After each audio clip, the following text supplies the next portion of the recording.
नमस्कार, मैं डॉक्टर अरुण कुमार सिंह हूँ, एंडोक्रिनोलॉजिस्ट, दिल्ली और फरीदाबाद में प्रैक्टिस करता हूँ।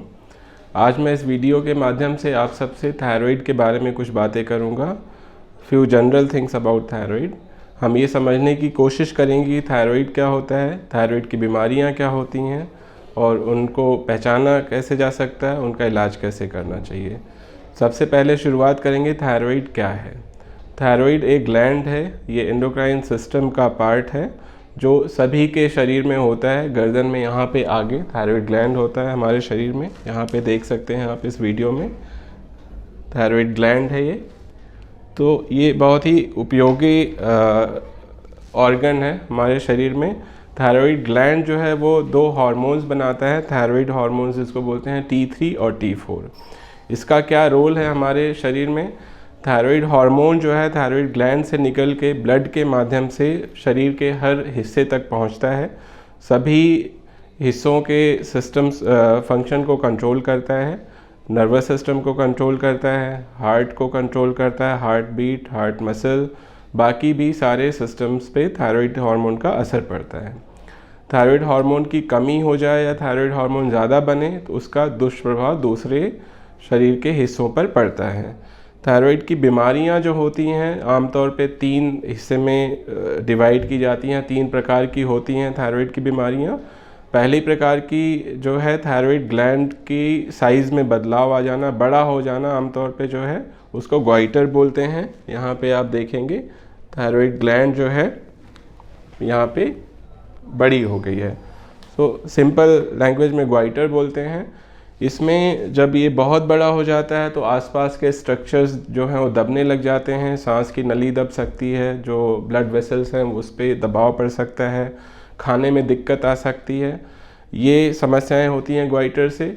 दूसरी समस्या जो ग्वाइटर में होती है, बहुत ही कम केसेस में, फिर भी 5 से 10% केसेस में जो है ग्वाइटर जो है ये इसमें कैंसर होने का खतरा रहता है।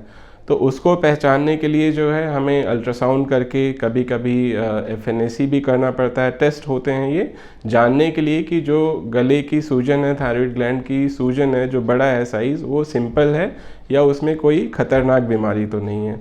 उसके हिसाब से उसका इलाज करना पड़ता है। अगर कैंसर का डाउट है या कैंसर साबित होता है तो सर्जरी करना पड़ता है उसके लिए। दूसरे प्रकार की जो बीमारी होती है हाइपोथायरॉयडिज्म, कुछ लोग सिंपली इसे अंडर एक्टिव थायराइड ग्लैंड बोलते हैं। हाइपोथायरॉयडिज्म का मतलब है कि थायराइड जो है कम काम कर रहा है और जो हार्मोन्स हैं थायराइड हार्मोन्स T3 T4 वो कम हो जाते हैं, और जो एक दूसरा हार्मोन होता है TSH जो ऊपर से पिट्यूटरी ग्लैंड से आता है वो बढ़ जाता है हाइपोथायरॉयडिज्म में। तो हाइपोथायरॉयडिज्म जो है वो उसमें सिम्टम्स जो होते हैं, ज़्यादातर लोग बोलते हैं वो थकान महसूस करते हैं, दिन भर थके थके से रहते हैं, सुस्त रहते हैं, नींद आती रहती है, भूख कम लगती है। भूख कम लगने के बावजूद जो है कुछ लोगों का वेट थोड़ा बढ़ जाता है, लोगों को ठंड ज़्यादा लगती है, स्किन ड्राई हो जाती है, हेयर फॉल भी कंप्लेन करते हैं कई सारे लोग हाइपोथायरॉयडिज्म में। और अगर ये बीमारी बचपन में हो जाए, छोटे बच्चे को हो जाए, तो उसके शारीरिक और मानसिक ग्रोथ में समस्याएं उत्पन्न हो जाती हैं। महिलाओं में हाइपोथायरॉयडिज्म की वजह से फर्टिलिटी में प्रॉब्लम आ सकती है, उनकी माहवारी में समस्याएं आ सकती हैं। और अगर लंबे समय तक हाइपोथायरॉयडिज्म का ट्रीटमेंट ना किया जाए तो उसकी वजह से जो है हार्ट की बीमारी बन सकती है, याददाश्त में दिक्कत आती है।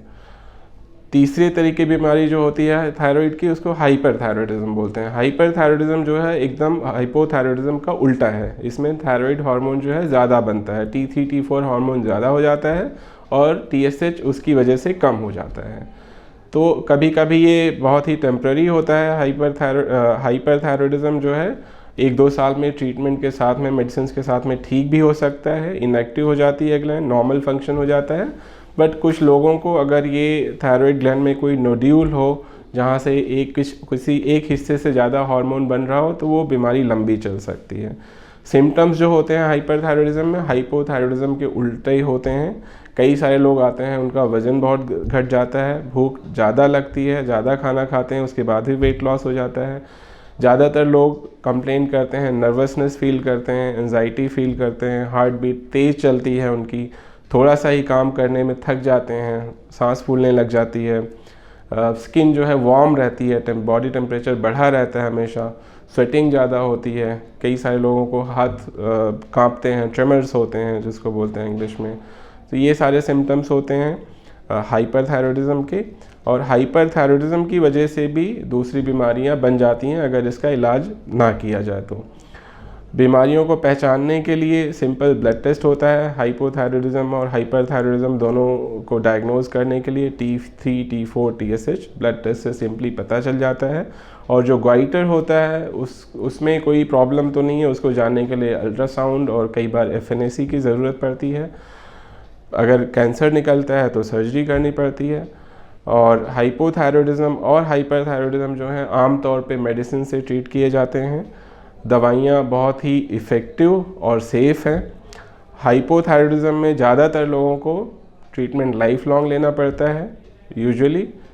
किसी का जिसका बहुत ही माइनर प्रॉब्लम हो, TSH बहुत ही हल्का बढ़ा हुआ, उनका अपने आप नॉर्मल भी ठीक हो जाता है। उन लोगों को हम दवाइयाँ शुरू नहीं करते हैं, वेट करते हैं 2-3 महीने, दोबारा टेस्ट करके देखते हैं।